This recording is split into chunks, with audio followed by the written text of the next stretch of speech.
আসসালামু আলাইকুম সম্মানিত দেশ এবং প্রবাসের ভাই ও বোনেরা।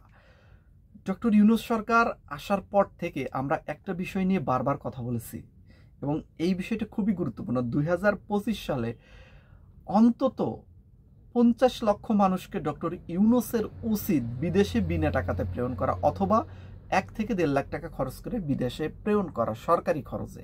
এটা কেন বলতেছি? এটা করলে কি লাভ, কি লস, এটা কেন করতে হবে? ডক্টর ইউনূস বাংলাদেশকে একটা ভালো পজিশনে নিতে চাই এবং এজন্যই এই কাজটা জরুরি। বাংলাদেশের যে জনসংখ্যাকে আমাদের কাজে লাগাতে হবে, বেকারত্ব দূর করতে হবে, এই প্ল্যান সাকসেস করতে হবে, তা না হলে দেশের উন্নত সম্ভব না।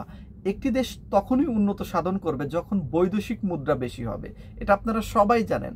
তো বৈদেশিক মুদ্রা অর্জন করার যে সবচেয়ে ভালো মাধ্যম, সেটাই কিন্তু প্রবাসে শ্রমিক পাঠানো। এটা যদি হয় সরকারি খরচে হাজার হাজার শ্রমিক রাজি হয়ে যাবে প্রবাসে যাওয়ার জন্য। এমনিতেই বাংলাদেশের মানুষের প্রচুর পরিমাণ বিদেশ যাওয়াতে আগ্রহ আছে, আর প্রচুর পরিমাণ মানুষ ভিসা সংরক্ষণ করার চেষ্টা করে। নানা রকম প্রতিবন্ধকতার কারণে কিন্তু সবাই সফল হয় না এবং আবার অনেকেই প্রতারণার শিকার হয়। তো যদি সরকারিভাবে এমন সিস্টেম করা হয়, ডক্টর ইউনূস যদি এমন সিস্টেম করে, তাহলে অবশ্যই সম্ভব 1 থেকে 1.5 লাখ টাকার ভিতরে অন্তত 50 লক্ষ মানুষকে বিদেশে প্রেরণ করা। এটা কিভাবে, আসুন এটা বুঝে দেখি যুক্তিসঙ্গতভাবে।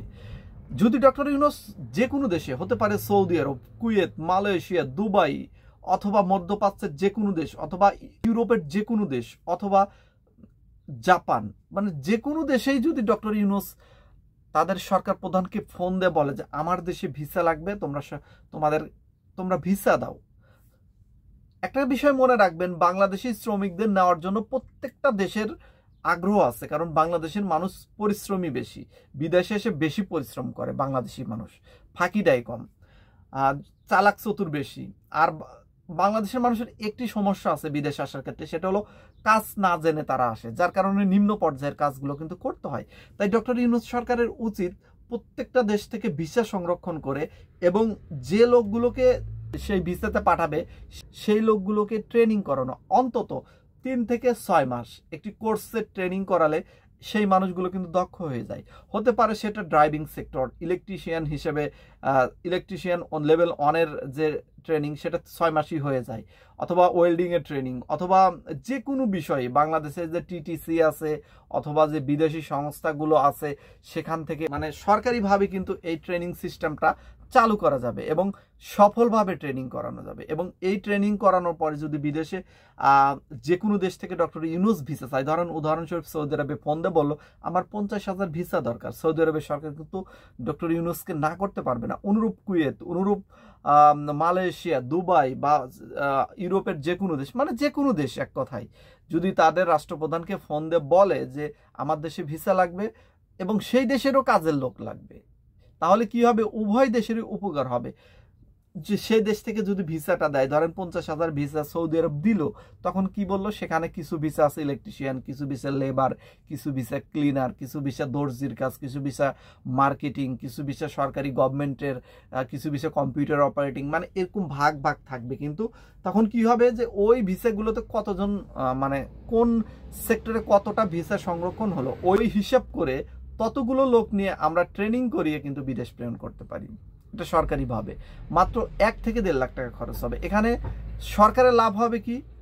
সরকারের এখানে যেমন দেশের মানুষের লাভ হবে, যারা বিদেশ আসবে তাদেরও লাভ হবে, এখানে সরকারেরও অনেক লাভ হবে।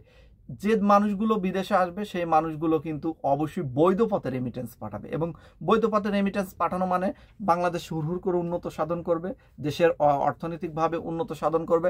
এবং আরও একটি বিষয়, যে টাকাটা দিয়ে বিদেশে প্রেরণ করবে সেই টাকাটা 1 লাখ হোক, 1.5 লাখ হোক, অথবা ধরলাম 2 লাখ, এর বেশি লাগবে না সরকারি খরচে বিদেশ প্রেরণ করলে। যদি 2 লাখ টাকাও হয়, যে ব্যক্তিকে বিদেশ পাঠালেন সেই ব্যক্তি বৈধভাবে যখন টাকা পাঠাবে ব্যাংকে, সেখান থেকে অন্তত প্রতি মাসে 20,000 টাকা করে আপনারা, অথবা 10,000 টাকা করে রেখে দেবেন তার সংসার খরচ বাদ দিয়ে। তার বেতন যদি 50,000 টাকা হয়, তাহলে আপনি, সে যদি 50,000 টাকা পাঠায়, আপনি 20,000 টাকা রেখে দিতে পারেন। আপনি 2 লাখ টাকা নিতে কয় বছর লাগবে বলেন? কয় বছর? 2 লাখ টাকা তো 10 মাসেই হয়ে যাচ্ছে। বা 10,000 টাকা করে নিলে 2 লাখ টাকা তো 1.5 বছর হয়ে যাচ্ছে। তাহলে এই বিষয়গুলো কিন্তু সম্ভব। সরকারি টাকা হাজার হাজার কোটি টাকা দুর্নীতি হয়, সেটার চাইতে ভালো না যে আমার 50 লক্ষ বেকার মানুষকে আমি বিদেশ প্রেরণ করলাম, দেশের একদিক দিয়ে উপকার হলো, যে মানুষগুলো বিদেশ প্রেরণ করলাম তাদেরও উপকার হলো, চারদিক দিয়ে লাভ। দেশের সরকার থেকে টাকা কত গেছে? খুবই অল্প পরিমাণ। 100 কোটি টাকা দিয়ে যদি একটা সিস্টেম চালু করা যায় তাহলেই তো হাজার হাজার দেশের বেকারত্ব মানুষকে প্রবাস পাঠানো সম্ভব। তাহলে এই যে ভালো প্ল্যান, এই ভালো প্ল্যানগুলো কিন্তু ডক্টর ইউনূসকে বুঝিয়ে বললে উনি কিন্তু সাথে সাথে এটা রাজি হয়ে যাবে। কারণ আপনারা একটা বিষয় জানেন, ডক্টর ইউনূস কিন্তু মানে গরিব মানুষকে কিভাবে সহায়তা করবে অথবা কিভাবে তাদের জীবিকা উন্নত করা যায়, এই প্ল্যান কিন্তু ওনার। এটার জন্যই কিন্তু উনি নোবেল বিজয়ী এবং এটার জন্যই কিন্তু সারা বিশ্বে কিন্তু উনি পরিচিত। তো যখন এরকম একটা প্রস্তাব তার কান পর্যন্ত পৌঁছে যাবে তখন কিন্তু এটা বাস্তব রূপ ধারণ করবে। তাই অবশ্যই ভিডিওটি শেয়ার করে দিন সবাই। আমি ভিডিও করেছি আপনাদের স্বার্থে, আমার স্বার্থে, দেশের স্বার্থে, সবার স্বার্থে।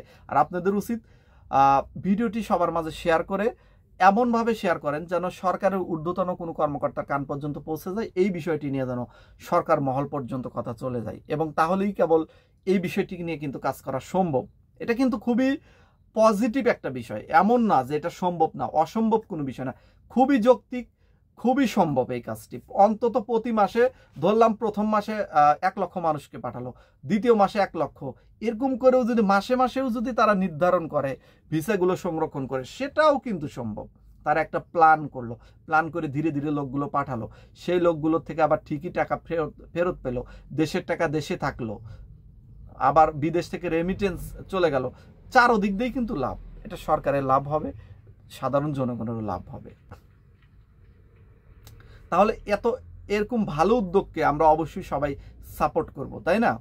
অবশ্যই এই কাজগুলোকে প্রাধান্য দিতে হবে সরকারকে। সরকার যদি বাংলাদেশের উন্নত সাধন করার সত্যি পজিটিভ মন মানসিকতা থাকে তাহলে অবশ্যই এই কাজগুলো করতে হবে।